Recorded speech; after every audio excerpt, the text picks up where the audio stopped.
শুভ সকাল বন্ধুরা, আশা করি সবাই খুব ভালো আছো। আমিও খুব ভালো আছি। তো সকালবেলায় উঠে দেখতেই পাচ্ছ ছোটো মাছ নিয়ে আজকে বসে গেছি। আর এই ছোটো মাছ আমি কী করে রান্না করি সেই রেসিপিটাই আজকে তোমাদের সাথে শেয়ার করব।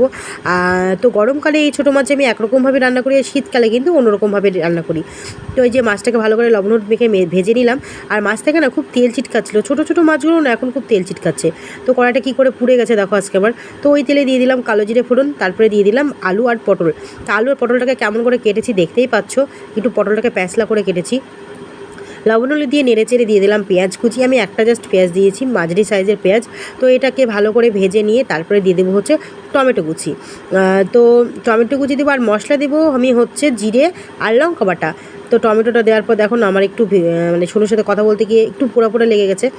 আর এই দিকে কড়াইতে আমি পাট শাক ভাজা করব। তো কালো জিরে ফোড়ন দিয়ে থেতো করা রসুন দিয়ে দিলাম।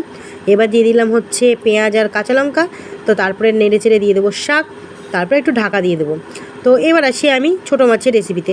তো এই মাছের রেসিপিতে আমি মশলা দেবো হচ্ছে জিরে আর লঙ্কা বাটা। তো জিরে আর লঙ্কা বাটা দিয়ে ভালো করে একটু কষে নেব। আর জিরে লঙ্কা বাটার তরকারি হেভি সুন্দর লাগে আমার, মানে একটু মাছের তরকারিগুলো পেঁয়াজ দিয়ে একটু জিরে লঙ্কা বেটে, মানে বড় মাছেরও আমার খুব ভালো লাগে পাতলা ঝোল। তো কার কেমন লাগে আমি জানি না, তো আমার খুব পছন্দের আর কি খাবার কালো জিরে ফোড়ন আর জিরে লঙ্কা বাটার তরকারি। তো এই যে কষা প্রায় আমার হয়ে গেছে। তো কষানো হয়ে যাওয়ার পরে আমি এর ভিতরে দিয়ে দেবো জল। এই মাছটাকে কিন্তু অনেকে সরিষা লঙ্কা বাটা দিয়েও করতে পারো, সেটাও কিন্তু খুব ভালো লাগবে, কিন্তু সরিষা লঙ্কা বাটা দিয়ে আমি খাই না। আর এই যে ফুগলি আমার এসে লেখা দেখাচ্ছে, ও একটা কি এঁকেছে, ও তো সারাদিন এরকমই করে। তো এই যে দেখো পাট শাক ভাজা কিন্তু আমার রেডি হয়ে গেছে। জাস্ট দারুণ লাগে এইভাবে পাট শাক ভাজা খেতে। যারা পাট শাকের ঝোল খেতে পছন্দ করো তারা কিন্তু এইভাবে একবার খেতেই পারো, অসাম লাগে। তো দেখো আলু আর পটল সেদ্ধ হয়ে গেছে বলে মাছটা দিয়ে দিলাম। এবার ভালো করে 5 মিনিট ফুটিয়ে নেবো। নামানোর আগে একটু ধনেপাতাও দিতে পারো। তো ধনেপাতা যেহেতু আমার কাছে নেই সেহেতু আমি দিচ্ছি না।